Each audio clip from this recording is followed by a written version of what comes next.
Hello, it is Friday, July 12th, 2024, and this is Alan Zundel presenting you with Political Dharma, the show that this year has been covering the candidacies for the presidency of other than major party candidates. I could have said that more clearly, I think, but I've got two stories for you this week. One is the continual fighting within the Libertarian Party over whether they're going to have any kind of partnership with the candidacy of independent presidential candidate Robert F. Kennedy Jr. The second story is about Jill Stein, the presumptive nominee of the Green Party. They're going to be holding their convention to choose their nominee next month, about how the Stein campaign, now that it's been approved for public funding by the Federal Elections Commission, is having trouble getting that money from the U.S. Treasury.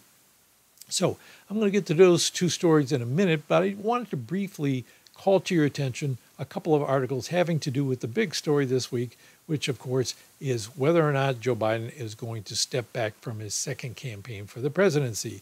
You've seen in the mainstream media, I'm sure, about how he's trying to come out at events and reassure the public after his disastrous performance in the debate with Donald Trump, just a week or two ago, and how more and more congressmen, Democratic congressmen, media commentators are coming forward and saying they think he should step down.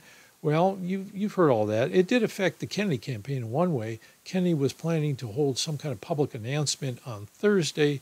He said an important public address to the nation about unifying the country, but he canceled that event because he felt the news was all focused on the Biden campaign. And in fact, I think he probably had trouble getting reporters even to cover his public address because they're all busy pestering Congress people about whether or not they're going to pressure Joe Biden to step back. Anyway, I have a couple of very brief things here to show you regarding the Biden candidacy. And the first one, this is from Newsweek. It's called Democrats Won't Abandon Nomination Plan by Catherine Fung from earlier this week. And it's about how, even though the first paragraph is a little misleading, it says Democrats will not abandon their plan for the presidential nomination at the August convention. It's not at the August convention. In the second paragraph, you can clearly see what they're talking about is a plan to hold a virtual roll call to nominate the candidate in advance of the convention. So what they want to do is to at the Credentials Committee for the convention is going to be meeting on July 21st, and they're going to set up rules for this virtual roll call, and they want to have it shortly after that, which would mean probably sometime before August, well before the convention. So why are they doing this? Originally, they set up this virtual nomination in advance of the convention because they were afraid Biden wouldn't be able to get on the ballot in Ohio because of an early deadline problem. Well, the Ohio legislature fixed that problem, but the Democratic National Committee is still saying that it's afraid the legislature will change the law again and create that problem. Now, is that the real problem or is something else going on? Well, here's a story from Politico from around the same time, I think the day after that other story. And it says, act of desperation, Biden's team checks delegates for loyalty. And this is a story by Jonathan Martin from Politico. And what they say is that the Biden campaign has been calling all the chosen delegates going to the national convention to ask them if they have concerns about Biden, if there's anything they want to say, and how are they feeling about it. And my sense of this is that they're trying to check temperatures and figure out how well they're doing with the delegates and try to get this virtual nomination done fast before the convention comes in order to make sure Biden gets the nomination, even though his support may have waned considerably by the time the convention rolls around. So that's part of that story. What is going on with the Democratic Party? Get that out of my face somehow. My clicker, my mouse, when I click on things, the pictures aren't always the right ones I intended to put up. But those of you who are listening can't see that. Where am I at? Okay. The Libertarian Party is fighting over Kennedy. That's the story I really wanted to get to, not more Biden news, which you can get plenty of elsewhere. So what's going on in the Libertarian Party? Last week, I told you how the Libertarian Party of Colorado had decided rather than putting their official nominee, Chase Oliver, on their ballot as their presidential candidate, they were going to put Robert F. Kennedy Jr. on their ballot, along with his running mate, Nicole Shanahan. Well, this week, a new wrinkle in the story appeared, and that is that the secretary of the National Committee of the Libertarian Party said that she had actually filled out the paperwork to put Chase Oliver on the ballot in Colorado and then had it notarized and turned in by hand to the Ohio Secretary of State. So the background on this secretary, her name is Karen Ann Harlos. She had previously appealed the decision of the Libertarian Party of Colorado to put Kennedy on the ballot. She appealed it to the state's judicial committee, the state party's judicial committee, and that judicial committee had already dealt with this and decided, they're not gonna overturn the state party's decision. And then Harlos also resigned from the Mises caucus, which is the caucus that was against Oliver in the first place, and withdraw from the Reconciliation Committee as well. The Reconciliation Committee was set up by the chair in order to try to bring together these people who were fighting over whether or not they were going to back their official nominee, Chase Oliver, because a lot of people, especially in the Mises caucus, which now dominates the National Committee, they were unhappy with the Oliver nomination and would have preferred a different candidate, although not particularly Robert F. Kennedy Jr. Colorado seems to have a different idea. So this story was given more airtime by the Denver Post. You see the headline here if you're watching on video. Colorado's pro-RFK Jr. Libertarians face presidential ballot showdown with the National Party, and this is by Seth Klamman. And it gives some further background on what was going on there, saying that the Libertarian Party National Secretary did turn in that paperwork, and Oliver's campaign turned in paperwork as well to put him on the ballot in Colorado. But the Secretary of State's office, their spokesperson, said that they hadn't filed all the paperwork necessary. Specifically, they needed to also list the electors that they would have from the Electoral College in case they won the most votes in that state. Pretty unlikely, but they needed to file who would be their electors for the Electoral College, and they hadn't done that yet. So they talked to the chair of the state party, Hannah Goodman, who you saw interviewed on this, not on this show, but you saw a clip from an interview she did on my show last week. Let me try to make that one more time. She did an interview, and I had clips from that on my show.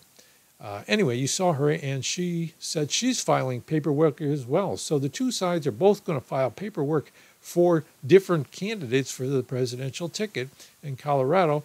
And the Secretary of State said, same party can't have two candidates on the ballot, so this is probably going to end up in court. They're not going to decide between them. I'm not sure how they would handle it. Neither side has presented all the paperwork necessary so far. Maybe if one gets to home plate first, they'll approve that, and if the other one comes into play, they'll say, you got to take this to court and tell us what to do, because it's nothing in the law tells us what to do in this kind of situation. Now, this has been a continuing struggle for a while in the party, in the last few weeks in particular, and it continues. Now, last night, the Libertarian National Committee held a meeting, and it had proposed for the meeting that they were going to set up a joint fundraising plan with the Kennedy campaign. And of course, at that meeting, which was, last night, September 11th? Yeah.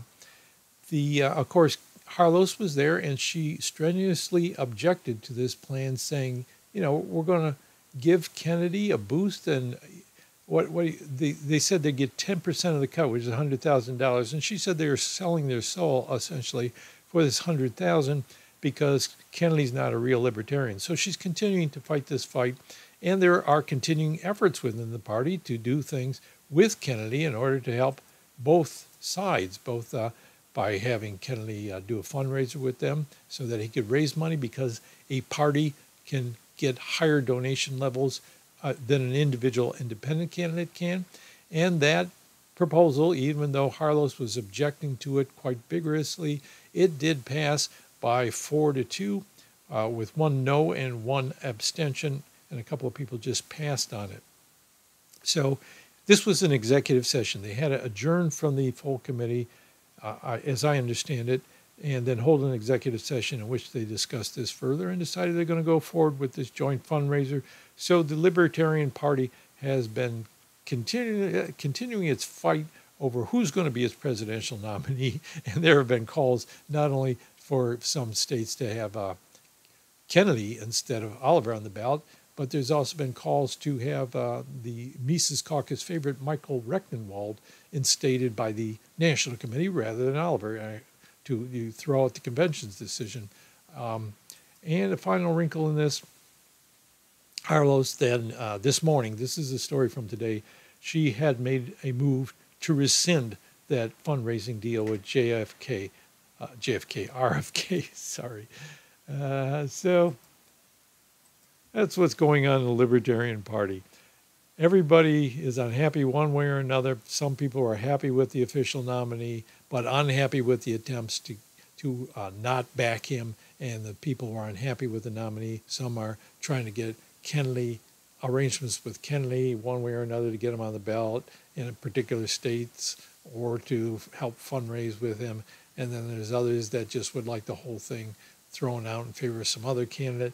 So continuing turmoil there, and I wouldn't blame Kennedy if he doesn't want to get anywhere close to the Colorado Party anymore because of this. You know, are they going to promise him to put him on the ballot, and then he's not going to be on the ballot? So, but Kennedy wisely, I think, here we have stories saying that he did actually continue to gather signatures in Colorado, and they're saying that they got more than 30,000 signatures out of what was needed, which was, I think, about 12,000 signatures. So plenty of signatures, more than 2 times the number of signatures. This story is from the Colorado Public Radio, and this was just yesterday that the Kennedy campaign turned in these signatures. I think the deadline is Monday, so they're in advance of that. So they got on the ballot in Colorado. So they didn't stop after having got the Libertarian Party nomination wisely and continued to go on from there. Kennedy campaign has also said that it's got enough signatures for Indiana. This story here is from State Affairs, which is the State House publication, State House News. And they said that county officials have certified about 39,000 of these signatures in Indiana when the campaign needed 37,000. So it looks like they've got not only the signatures in, but they've got them certified. Still has to go to the State Board of Elections to count the signatures, but it looks like they got on the ballot access in Indiana and also in Georgia, whose deadline was earlier this week. They said they got about twice as many signatures as they needed in Georgia. So the Kennedy campaign is on a roll here. It is now at 28 states that it's done what it has to be on the ballot. Now, that's not to say that it has met all the legal challenges that are coming up against its ballot access, and it's not to say that those signatures have been officially certified by the states. Sometimes states take a while to do this, but they did do what they had to do to get on the ballot in 28 states, which is one more than the Green Party's on currently at 27 states. And you can see there the Libertarian Party's 37 states, but not all of them may be having their official nominee on the ballot. Hard to tell what's going to happen there, just like it's hard to tell who's going to be the official Democratic nominee, although it looks like it's going to be Biden. So the Kennedy campaign has been meeting its deadlines. You can see on this chart, if you're watching on the video, we've gotten Kennedy's gotten on the ballot and met all the deadlines from March of last year through July 11th, yesterday, and also the rest of this month. All the deadlines for July, it's already met. The next deadline that it has to meet is August 1st in Arkansas, and then it's got Idaho already, and then it has several more to do in August, and they continue to work on that, I'm sure. So Kennedy campaign seems to be doing really good in getting all the signatures they need, where they need them, and moving forward fast. And they said, as I said last week, they had a fundraising surge after the presidential debate because of people's concerns. Now, speaking of which, another story I had last week was that the Jill Stein campaign reported it had a fundraising surge as well, but it also, I reported that the Federal Elections Commission had approved them for public funding.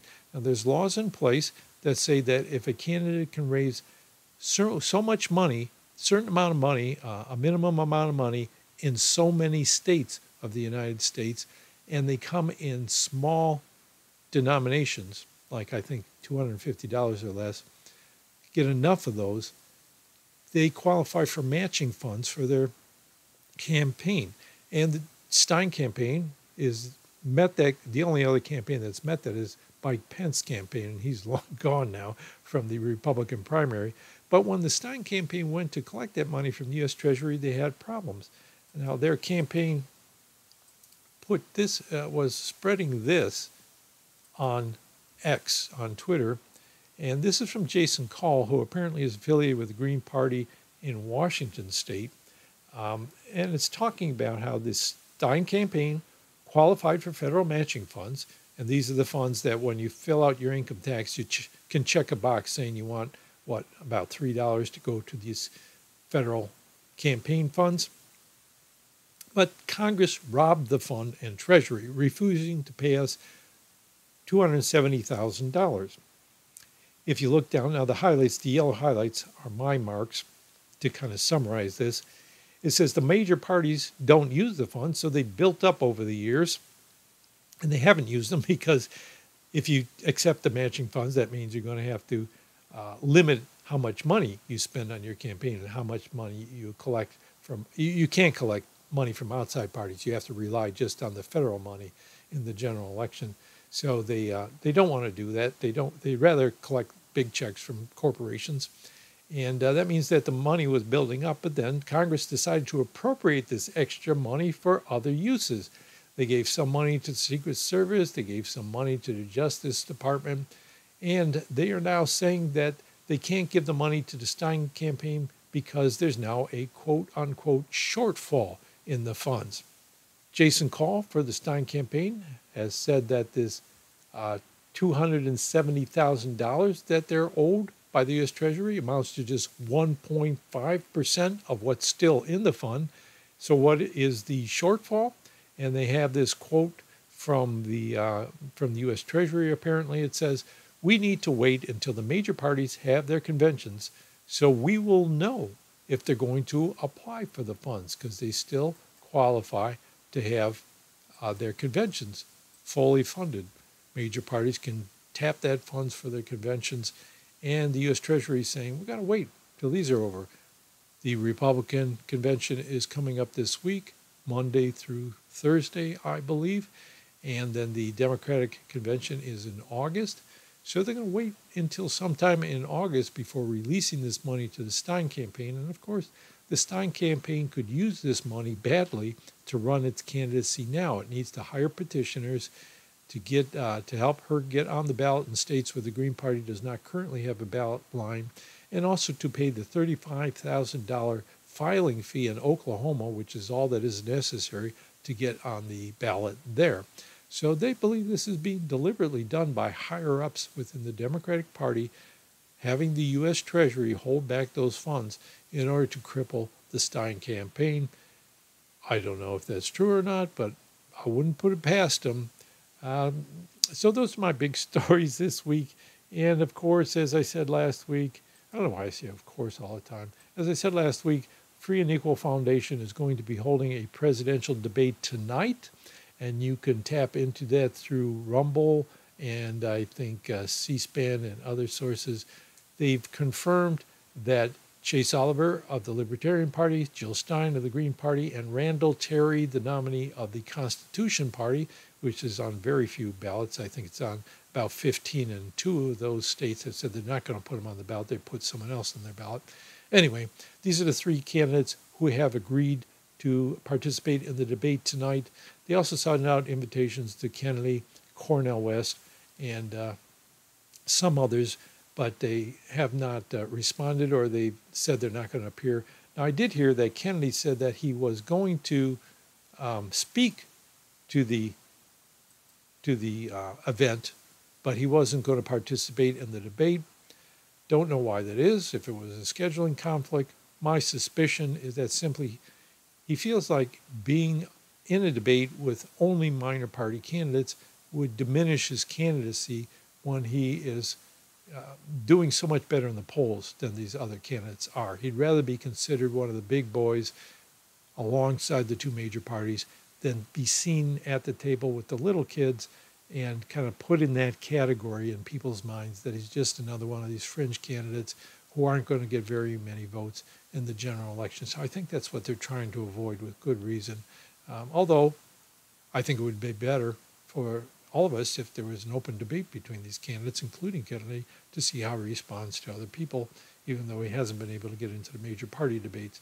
Well, that's my show for this week. I am going to try to record that debate tonight and then choose out some highlights from it. Hope to have that ready for you on Sunday to add, an additional show this weekend. Remember, if you want to help out this show, there's ways you can do it. Thanks for watching the commercial at the beginning of the show. That's helping a lot.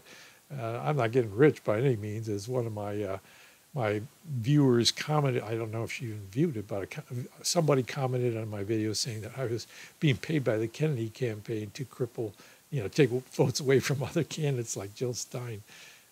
And I was paid very well for doing that. Believe me, well, maybe you don't believe me, but I'm not being paid by the Kennedy campaign. Why would they pay me when I only have a few thousand viewers? And, it's kind of silly what people think is going on behind the scenes. Anyway, if you want to help me, you can do that. You can go to my website, give a one-time donation. I'm going to try to set up on YouTube this super thanks where you can click on it and give me a one-time donation and some kind of, you get some kind of privileges to do some, in the comments section, you get highlights or something like that. I haven't looked into it yet. I don't know if I'll have it up on this video. If I do, you can click on that. Or you can go to patreon.com and patreon.com/politicaldharma to do a recurring donation, very small donation to this channel. And I hope to be setting up more things on Patreon sometime soon. As I've said, in the process of buying a new home, very busy. Hard to make the time for this podcast that I'd like to. I've talked long enough. Goodbye. Thanks for watching again. And maybe we'll see you in a couple of days with highlights from the debate tonight. Bye. With ease, I see the chains are breaking. We've gained our focus. The moves we're making will prove to determine our self-worth as a passenger on this vehicle Earth.